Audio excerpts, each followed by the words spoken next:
Morning, ladies and gentlemen. Hope you're all well. Just more Epstein files info, really. More keeps coming out. To be honest, this one's pretty horrific. To be honest, what's in this? And got a few things. To be honest, has Erica Kirk been accused of grooming as well? A 15-year-old again.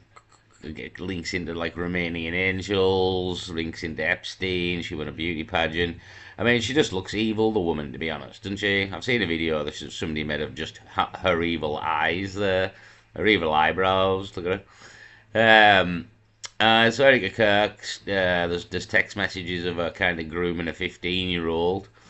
Again, she looked like a bit of a again. It says here evidence of recruiting for Epstein. Again, she was Romanian Angels, won a pageant for Donald Trump. Very much looks like that's what she was involved in, to be honest. Mixed up in all this Epstein crack.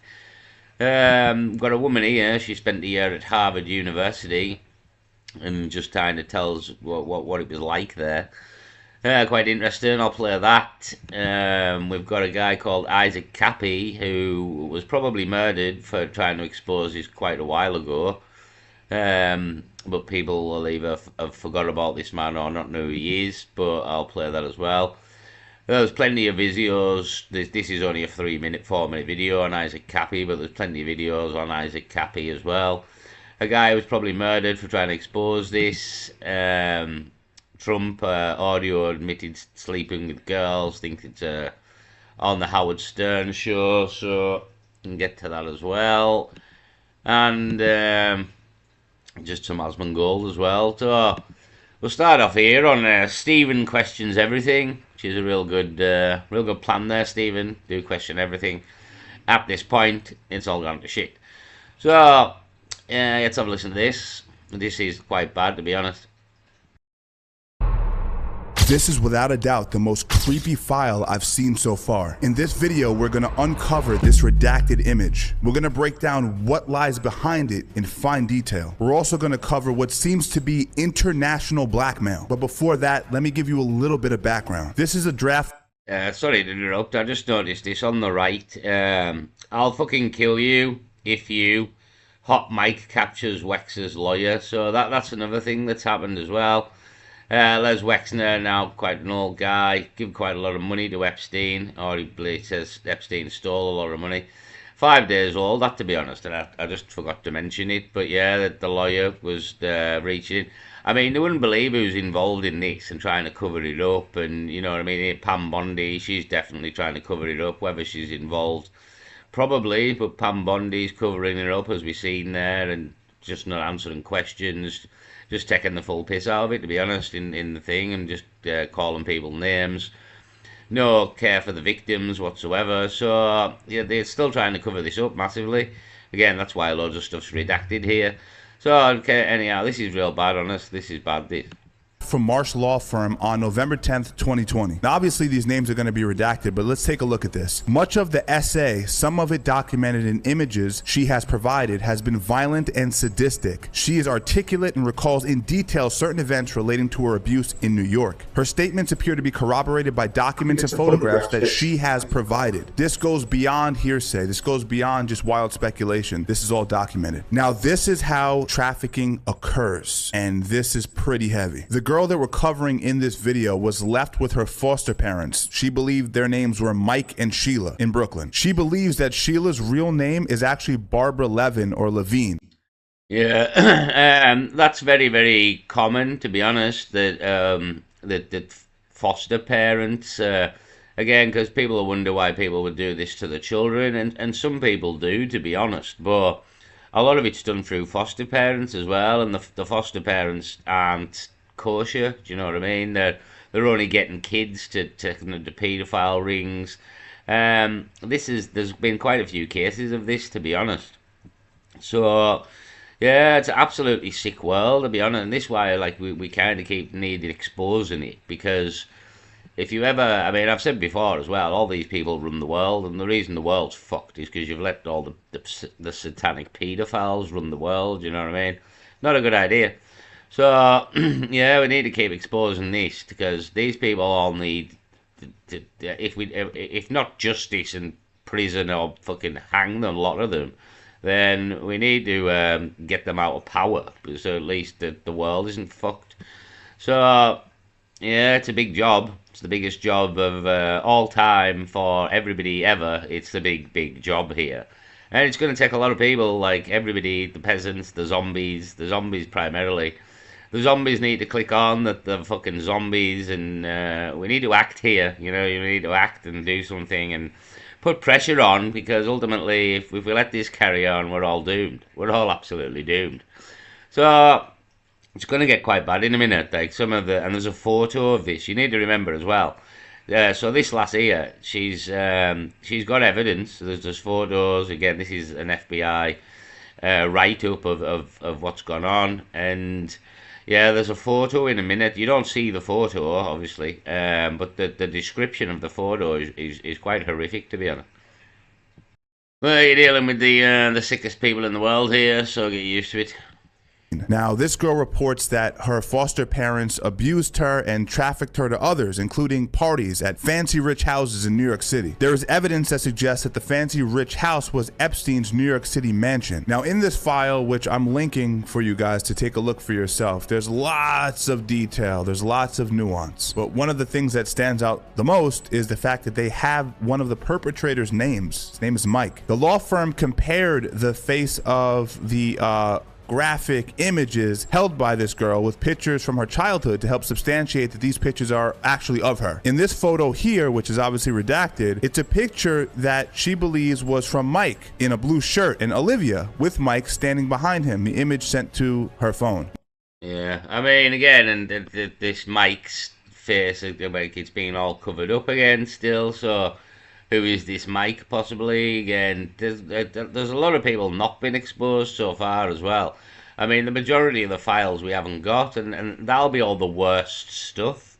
But what you're about to hear in a minute's real bad. Now, in this image, Mike was actually involved, visibly participating in abusing her. You can see that the law firm was trying to help as much as they can. Look, together, the two partial images of Mike's face may actually help identify him. Now, when you guys read through this yourselves, you're going to see that there's a lot of travel back and forth between Israel and New York City. And that implies a whole bunch of things. And we're going to get into that later in this video. I just noticed here on the right, Epstein files up to 98%, still unreleased. 98%, you know what I mean? Again, all the worst stuff we still haven't heard. But really what I want to focus on right now is this image right here that is redacted. I'm going to read it for you guys and give you a breakdown of it the best that I can on YouTube. Obviously, I have to blur certain things out and muffle some words, but let's take a look. The photo shows a girl, her face visible, who looks prepubescent with medium-length dark hair. Several Caucasian men are holding the girl's legs spread open. Her V is visible and gashed, and there is blood coming out. In the photo's foreground, a man with a white shirt appears to be inserting his hand or something into her V. Now, in the middle section of this paragraph, they're basically just breaking down cues in the photo that really don't mean much to me and you, like what shirt a guy was wearing, the color of the shirt, but there is something at the end of this paragraph which is pertinent to us. The girl's mouth looks bloody and her tongue is extended. There is a bruise under her left eye and a red mark on the left side of her neck. Her left shin is bleeding and there are purplish bruises on her abdomen. This is a clear sign of abuse. There's no way around it. The girl's obviously beaten, battered, and there's photographic evidence of this. Now, right, I mean, as well, like, we'll just kind of go back. The photo shows a girl, a face visible, who looks prepubescent, right? Prepubescent, with medium-length dark hair. Several Caucasian men are holding the girl's legs open. Her vagina is visible and gashed, and there is blood coming out. In the photo's foreground, a man with a white shirt appears to be inserting his hand or something into her vagina. A round imprinted symbol of some kind is visible on the girl's leg. A round imprinted symbol. They've been drawn on her as well. Possible satanic symbols there. On the underside of the left thigh, in the photo, the right-hand corner, there is an arm with a green shirt visible. An arm holds the girl's knee in the air. In the photo's left foreground, there's a profile of a man with long sideburns, a beard, and a small bald spot on his forehead, on his head, sorry. In the photo background on the left appears to be an unclothed top torso of a man that appears to be in a black t-shirt, and a blue shirt appears to be on the left of the girl's face. So, how many men did it say? Well, I mean, that's awful. Do you know what I mean? A prepubescent girl, they're holding her legs up, but she's bleeding from her vagina. They're inserting something into her vagina. They drew on her legs, probably a satanic symbol of some form or something. I mean, it's absolutely horrific. Absolutely horrific here. Again, and at the bottom here, bruises under her left eye, red mark on her neck, left shin is bleeding, bruises on her abdomen. I mean, this is, again, as we've said before, some of the sickest stuff and the sickest people you've ever heard of in your life here, you know what I mean? And what they're doing to children. I mean, think of these children as well. What some of these people are going through, and like they are murdering people as well. Like some of these people don't make it out the other side to tell the tale of they've been murdered.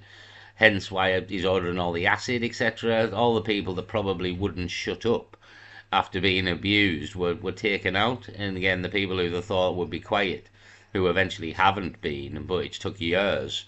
And again, they've had to band together here, and there's still a lot of fear. Again, nothing's kind of being done. Everyone's kind of being laughed at, including the victim, by Pam Bondi, who's the head of the Department of Justice, who's supposed to be in charge of all this.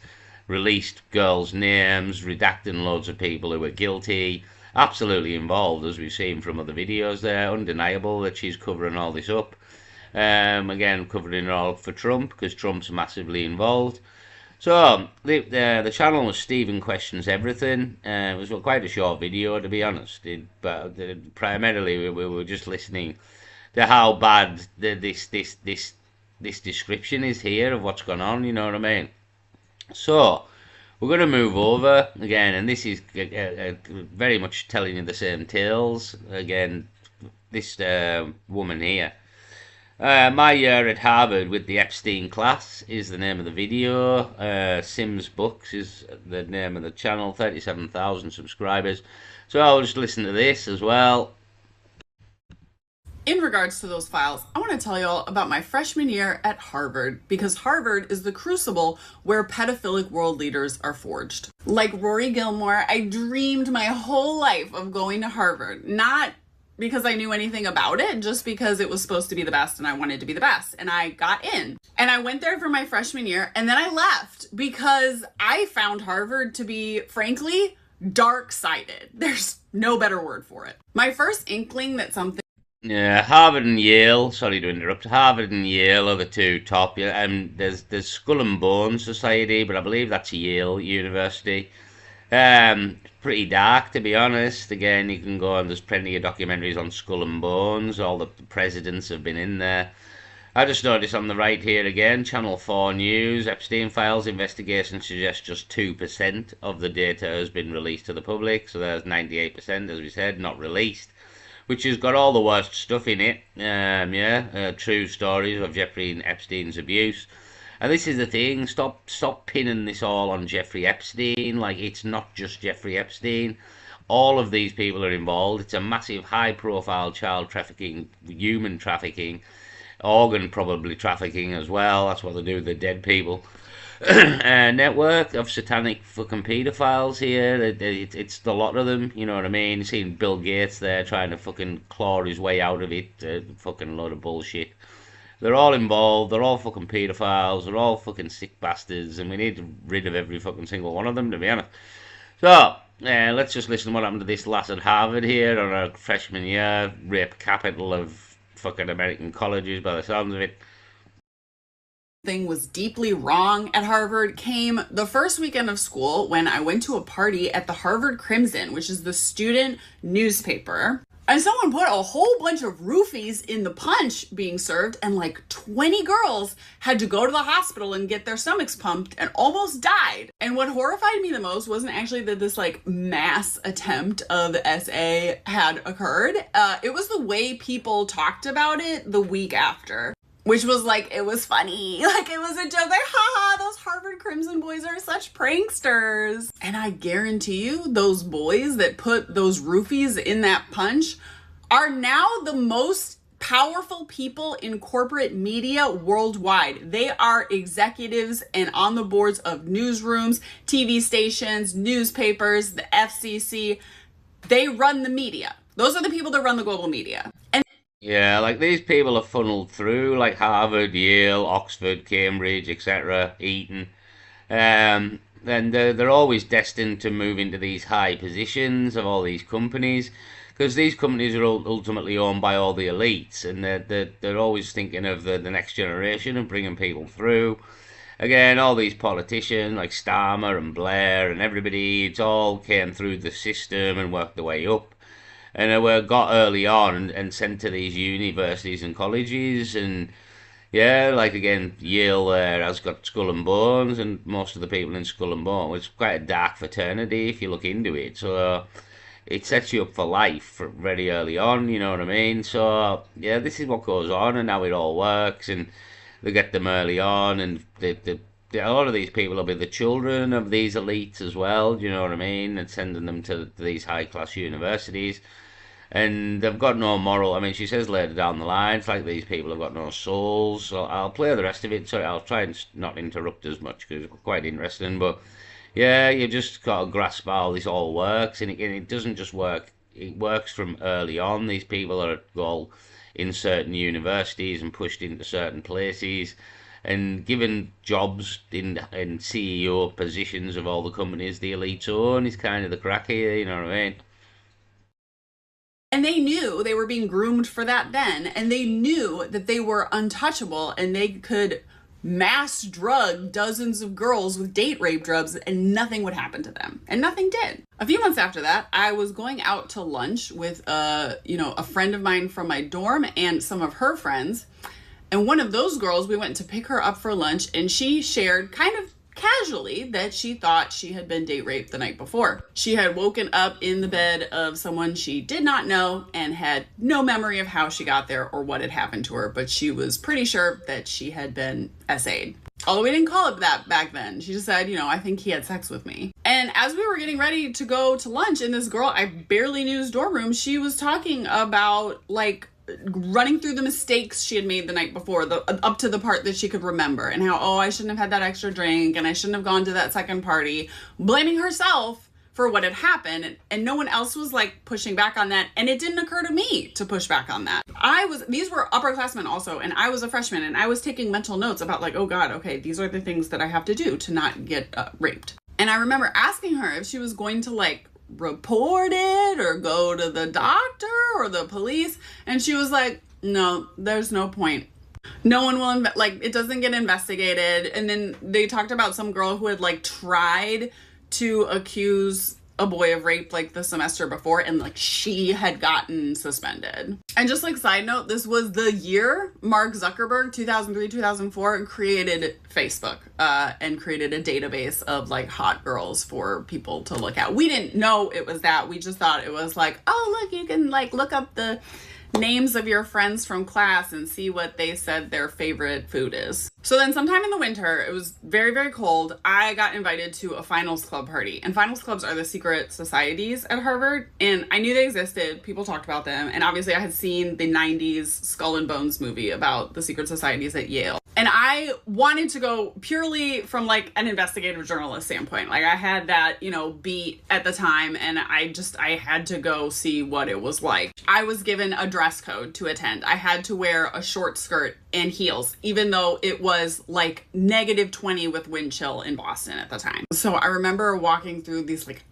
freezing my butt off, walking to this club, and you're in the middle of Cambridge where there's just this extreme dichotomy of like so much homelessness, so much poverty, but then also this like extremely wealthy, powerful school. We get up to this unmarked brownstone, knock on the door. There's literally a bouncer, like a middle-aged gigantic bouncer who like looks us up and down to see if we are like hot enough and then lets us in. And then inside it's like something out of The Great Gatsby. It's like crystal chandeliers and ottoman rugs, and this is a millions and millions and millions of dollar brownstone mansion playhouse for these rich boys.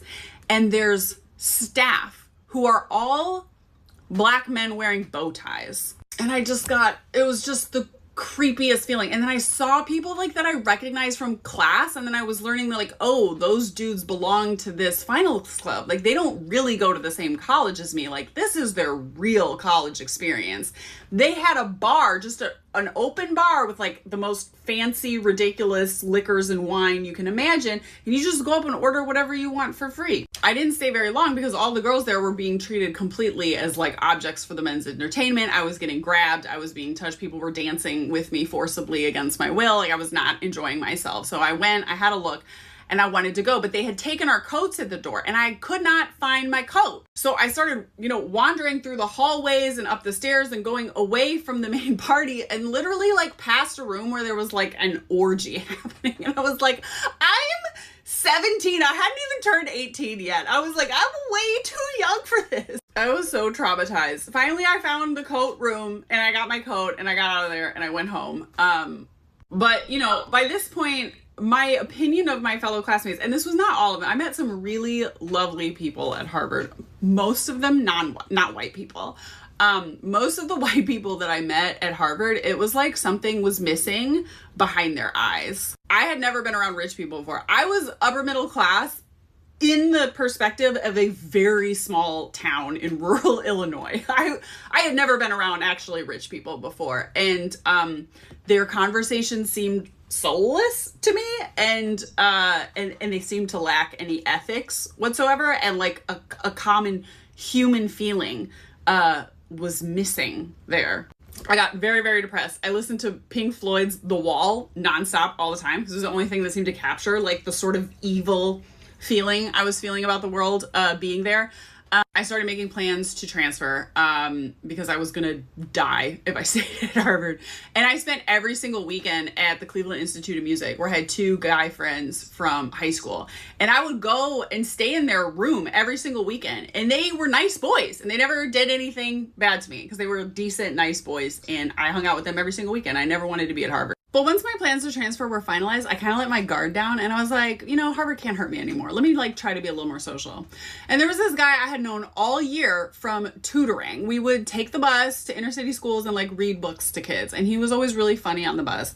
And he invited me over one day in the middle of the afternoon to play video games. And I was like, okay, that seems harmless. And I was physically a lot bigger. He was a tiny guy and I felt like I could physically overpower him. So I was like, okay, this feels safe. I go over there, we're playing video games. I drink a single beer. Halfway through drinking that beer, I go outside to smoke a cigarette. Very bad. Come back and finish the beer. And then all of a sudden, these other dudes start showing up to his dorm and they're all huge. Turns out he lives on the same floor as the Harvard football team and they're all his best friends. And all of a sudden, there's 5 football players in the room with me. And then I start to realize I can't feel my legs and I feel like I can't move and I'm super, super sleepy and I just want to close my eyes and take a nap. And I might have done that, except then one of those football players puts his hand on my leg and just leaves it there. And that's when I realized, oh shit, I went out and smoked a cigarette. I fucked up. I've been roofied and now it's my turn to get gang raped by the Harvard football team. So I just summoned up all my gumption in the world and somehow I was like, I gotta pee. And I stumbled out of there and I'm stumbling through the dorm like it's a labyrinth. I can't figure out how to get out. And I run into a girl I know from class and I was like, please, you gotta help me get home. And then blackout. I don't remember what happened from there. I don't remember getting out of the dorm. I don't remember getting on the shuttle home. I don't remember getting back home, but I did wake up the next day in my bed with no memories after running into that girl. And that next morning I had 12 voicemails from that guy being like, come back to the party. Where'd you go? What happened? I tried calling him the next day to confront him about what happened, but he never took my call again. But did I report him? No. I've been told there was no purpose to it, right? And it was 2 weeks away from the end of the school year. I just wanted to leave Harvard behind and forget any of this had ever happened. And I'm sure he and those other football players are all hedge fund managers and CEOs and some of the richest and most powerful men in the world today. And I wish I could remember the guy's name, but I can't. I wanted to forget it so bad. I did. I forgot his fucking name. I remember his weaselly little face, but I have no memory of what his name was. So anyways, fuck Harvard. Fuck these institutions. Fuck their respectability. They're crucibles for rapists and pedophiles. And the most powerful people on earth are the scum of the fucking earth, and we need to take back our power from them. Agreed. Take the power back, or We're doomed here. I mentioned it before. We'll have people like Evil Eyes here run the show. So, just on the channel Statecraft. I don't know if it's AI or whatever. Just thought I'd give it a mention. Erica Kirk flees after Candice Owens leak evidence of recruiting for Epstein. So I'll just play a lot of this. Weird relationship that Erica had with a then 15-year-old girl named Jillian.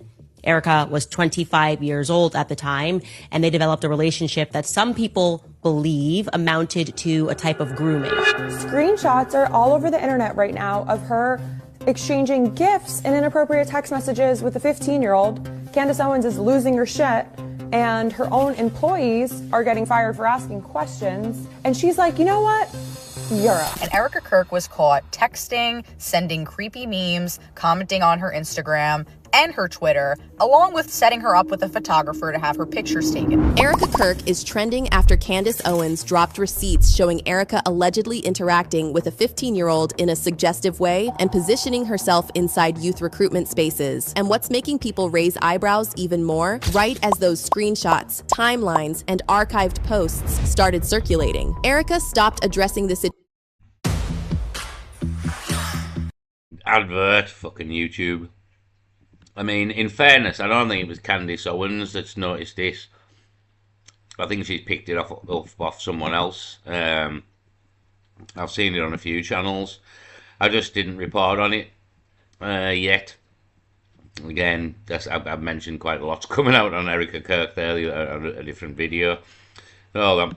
And suddenly announced recruitment trips in Europe, which is why people are saying she basically fled. And it all starts with a girl named Jillian. Candace Owens said it all. Jillian told the truth, and she's not reaching this time. It's 2013, and therefore Erica has just completed her year as Miss Arizona, and she's 25 years old at the time, Erica is. And now you're going to learn how she met Jillian. Jillian was 15 years old at the time of these interactions, and Erica was 25. On the evening of September 15, 2013, Joshua Harrelson and Erica met a 15-year-old girl named Jillian Falcon. And I know this because Jillian tweeted about it. At first, Jillian's posts look like what you'd expect from a teenager who admires someone older and more established. She tweets about how pretty Erica is, and she calls her a woman crush. On its own, none of that is illegal. Teenagers idolize adults all the time. But the situation stops being harmless the moment the adult participates. Instead of Erica ignoring it, blocking it, or publicly shutting it down, Jillian begins tweeting about conversations happening off Twitter. She says things like, "Thank you, Erica, for making my whole week." At the same time, Erica's account eventually goes private, while Jillian stays public. That part matters heavy because it wasn't just public anymore, it slid straight into private messages. Then there's the other screenshots. One message allegedly shows Erica saying, "Let me call you. Hold on, sweetheart. Give me a sex." Erica then follows up with, "I meant give me a second," and instead of ending it there, adds, "Sex too, but not from you. LOL. I don't bat for the other team just yet." Like, even if someone wants to argue autocorrect, adults do not flirt their way out of typos with minors. Yeah, I mean, the whole Romanian Angels crack, you know what I mean? Clearly, that's what she was, a recruiter. She won a beauty pageant for Epstein. Whether she'd been abused herself, maybe not, because of who her parents are and they're in the club. So they maybe don't abuse their own kids. Some maybe do. Again, there's rumours of Beatrice and Eugene and the Andrews' daughter and Sarah Ferguson's daughter. There's rumours that they've been maybe taken over for something at some time. I don't know, but yeah, maybe some of them do abuse their own kids. But generally, you would think they didn't. So Erica Kirk's parents are well in the crack here. Her dad works for Raytheon. Her mum's well in with the government and all in the Israel crack as well. So she's kind of in the club, and she's one of the club's kids. So she's won this beauty pageant, which, if we look through all them girls, in fairness, she's not a bad-looking woman, Erica Kirk, don't get me wrong. But I bet if we look through the beauty pageant that she won, She probably wasn't the most beautiful girl there, to be fair. Although she's not, she did look good at the time, and there's no disputing that really. But at the end of the day, she was probably rigged to win it, because it opened doors, which then got her a bit of a profile. She's gone to she's gone to Romania there, Romanian Angels. But that was clearly recruiting. Like that was a child trafficking ring for the military people. We've kind of found out months and months and months ago now, when people started digging on Erica Kirk, and that had nothing to do with the Epstein files. That was just people digging on Erica Kirk. But it's all kind of come full circle here. You know what I mean?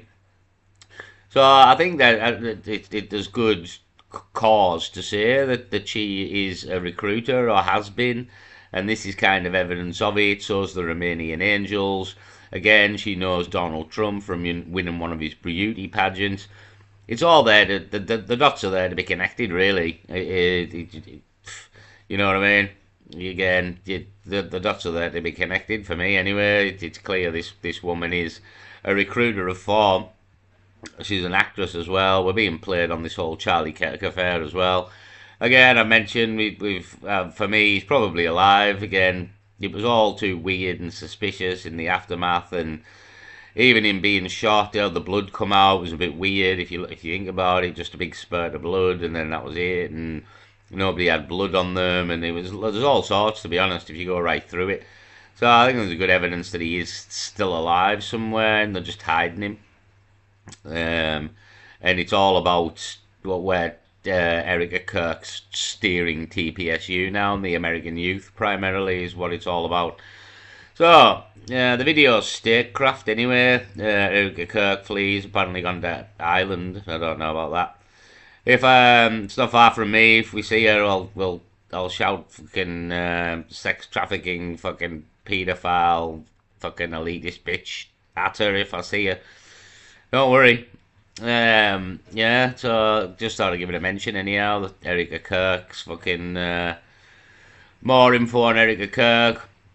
Possibly grooming a 15-year-old again. She looked like she was a recruiter in Romania there, so it would make sense. So Isaac Cappy, let's have a look at this. I'm sure most of us know him. Before Isaac Cappy died, he made a series of shocking claims online. Soon after those statements, he was found dead, and that raised serious questions. Let's listen to some of the things he said before he died. No, I'm not even going to talk about Spielberg, who, by the way, Steven Spielberg is...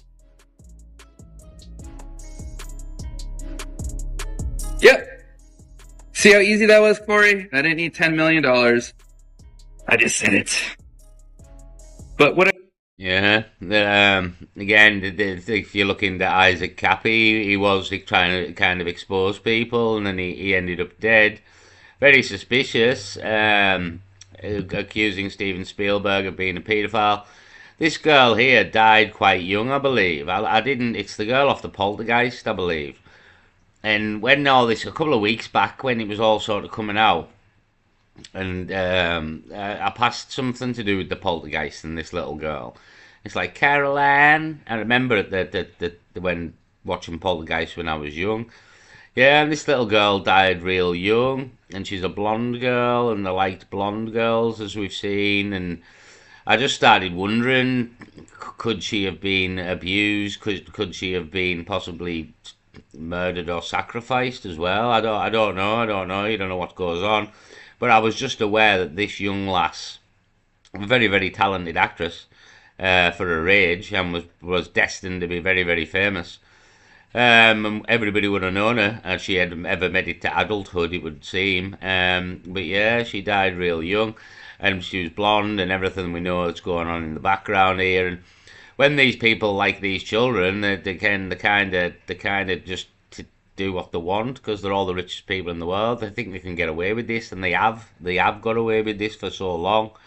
So you'll be very surprised what goes on, but I don't know for any definite. But I thought this before, then seeing her with a picture with Steven Spielberg here. But yeah, this last did die very young, and we know what goes on in the background now. So I don't know. It could have been It could have been something of natural causes, but even if you look it up, they're obviously not going to they're going to cover it up in some way, aren't they? So I don't know at all. But just it made me think a while back there when I passed the poltergeist and this young lass, knowing that she died young here, and what all these people are really like.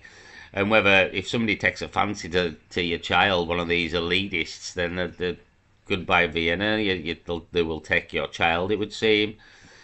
So it's a sick network. Absolutely. Steven Spielberg is. Yep. See how easy that was, Corey? I didn't need $10 million. I just said it. But what I want to get into is I want to get into like the bigger picture of how this stuff is all connected. Because when you're talking about like really elite levels, the name of the game is blackmail. So they want something on you that they can hold over your head so they can basically own you and tell you what to do. And they film it. And then they own you. And this is one reason why I have so much respect for Isaac Cappy. He was very straightforward. He didn't care even though he knew the danger he was putting himself in. He even challenged Corey Feldman. Yeah, absolute fair play to this man. Lost his life for it as well. But as you heard it there, this is the crack. It's about blackmail. It's about filming people doing these things, and then ultimately you control them and do whatever you say. This is how you gain control, remain control, and ultimately control everything and everybody in the world. And yeah, this man died for telling you that, and many people, there's quite a few other people have died for telling you that as well. But then you've got to wonder about the likes of David Icke and Alex Jones, who have openly been telling this for quite a while and are still alive. So this is why I say the gatekeepers, and they're involved in some way, because far lesser people have been killed who've got less of an audience, who, you know what I mean. David Icke's quite well known. So I don't think David Icke really goes on about Yeshua, Jesus, which is what I mean. He's a gatekeeper. He takes you pretty much 95% of the way down the rabbit hole, but at the last moment he takes you to the left instead of going to the right. So Isaac Cappy, subject all on its own, to be honest. Again, probably plenty of videos of people who've covered Isaac Cappy. If you want to type his name in the search bar up above, you'll get more info on him. I'll play a little bit more of this. Feldman to do the same, but Corey didn't go that far. Maybe he understood what would follow afterwards. Not everyone is ready for that level of exposure. So that's what runs the whole system, basically. They want compromised people because they're easy to control. And a lot of people, they'll just go along with it and do whatever just for fame or money or accolades or any of that stuff. I don't understand it. Some people are just like really into the evil shit. Yarvo. I'm not going to talk about Tom Hanks either, who is also Hanks, folks, is a pet. I'm sorry if this is the kind of bursting your bubble. All this information is new.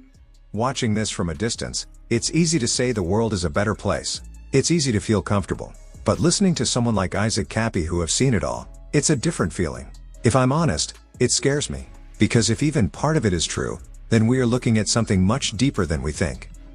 Yeah, all of it's true, and you're looking at the deepest, highest satanic paedophile network you could possibly imagine. That again, they get everybody that's important, and then they blackmail them.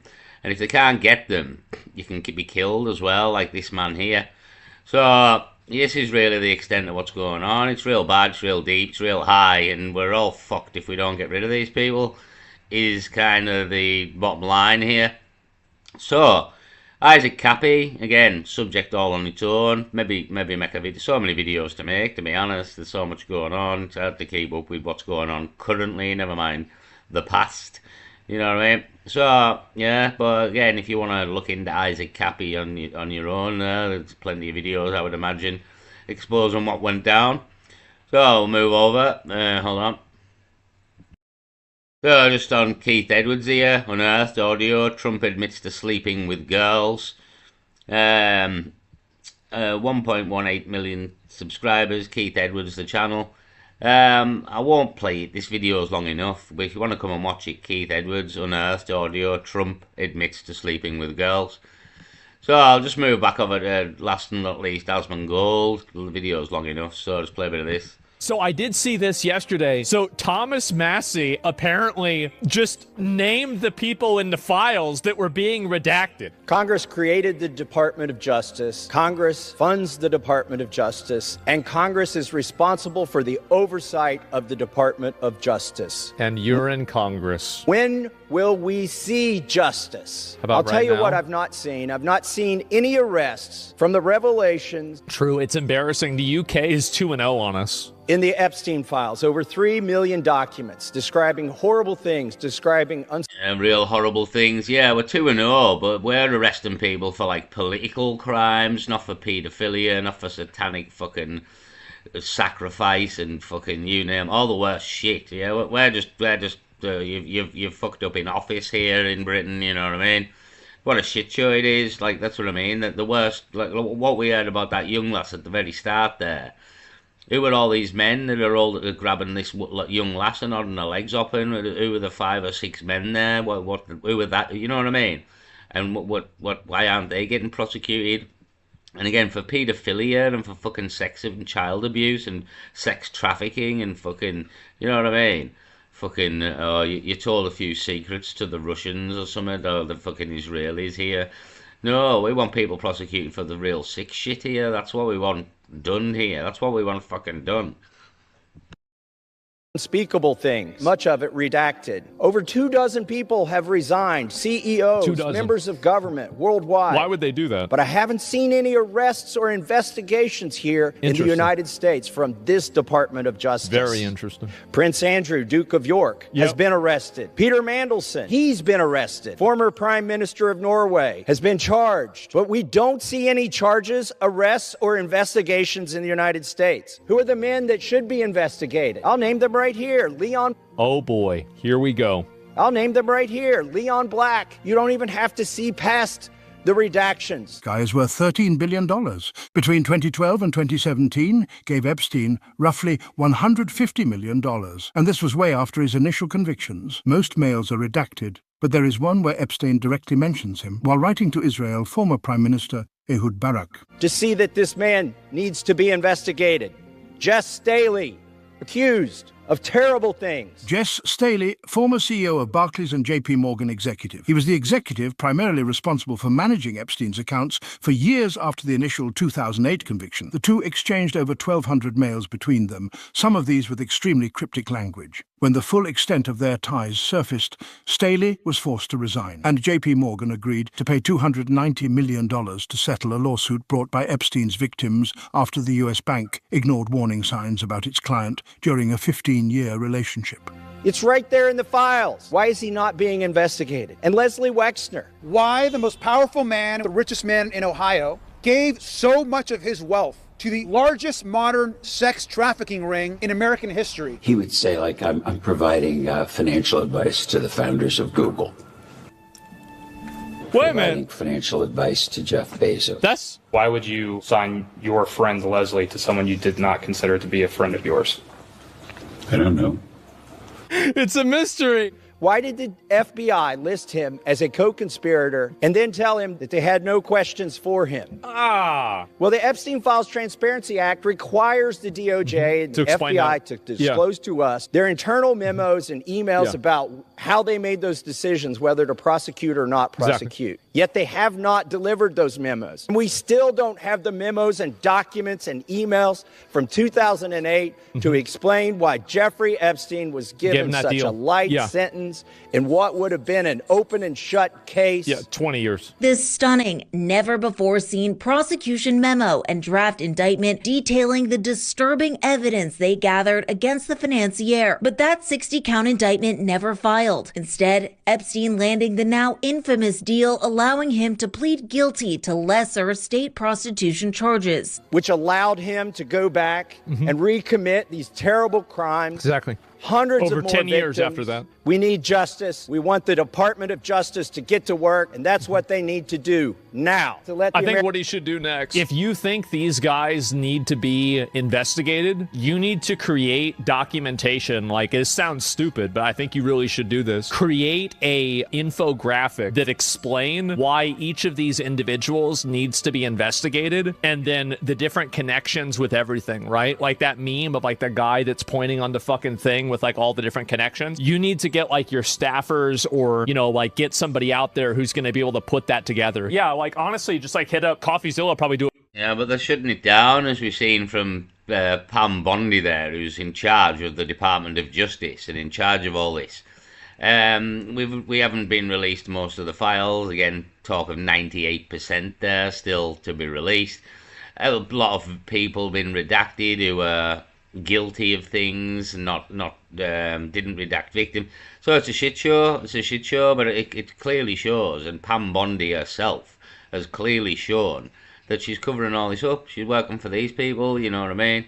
This is the people who run the world. And again, there's people in that again haven't been named yet. There's plenty of people up there haven't been named. All these 98% of files that we haven't had released yet. There's more names to come. A lot more names. Because it's all the, as the Cappy said back there, they get everybody so they can blackmail them again and invite them to these parties and drug them, and you know what I mean. There's all sorts goes on, to be honest, but you make sure everybody's compromised. Those that can't be compromised can be killed. So there's a lot more names in this, and again, not everybody's. It's like Cappy said as well. Some people love it. Some people just play along because they have to. And some people don't play along, and a lot of the people, again, likes of Mel Gibson, Val Kilmer, there's loads and loads of people who've decided to not play along, and they've had their careers derailed, so to speak, and they're no longer, like, again, Mel Gibson, one of the biggest actors in Hollywood in the 80s, could come the 90s, he pretty much vanished. He made Passion of the Christ, coincidentally, Passion of the Christ, and he was absolutely blacklisted for it. So if you look around and do your research, all the dots can be connected together. You know what I mean? So Epstein bombshell just dropped. So again, we want justice. We want the files. That, you know what I mean? It's like them people with Trump yesterday. Then I've seen a few videos like calling them, but ultimately that we want the files. And Trump's a paedophile, so fuck him. You know what I mean? All this left-right shit, that's just been played on us, to be honest. That's part of this whole game, this left-right crack, and that's what they're using to try and deflect all this, but it's all bollocks. Again, there is no left and right at the top, and the files prove that.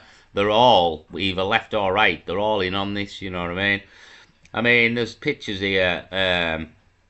I've seen pictures of fucking Stephen Hawkins there with two women, and one of them's holding him a drink for him, and like, again, the whole Stephen Hawkins situation's a bit of a weird one as well. I've always wondered about Stephen Hawking. Again, I think it's a piss take, to be honest, them claiming that he's the cleverest guy in the world. I think it's a piss take on us, and he's not the cleverest guy in the world, but they're just taking the piss out of us, to be honest. So he maybe used to be, you know what I mean, before he was in a wheelchair and the way he is, but yeah, I often wonder if that's been done to him somehow. Like, he was a bit of a Lothario when he was younger. I mentioned this before. Did he sleep with an elite's wife and they fucked him up and put him in a wheelchair for punishment or something? I don't know. But it's kind of like they take the piss out of us with Stephen Hawking, and again, saying he's the cleverest man in the world. And even this machine that apparently speaks for him, there's no machine that can speak because you blow through a tube. This is fucking ridiculous. Absolutely ridiculous. The kind of things they'll tell people and they'll believe.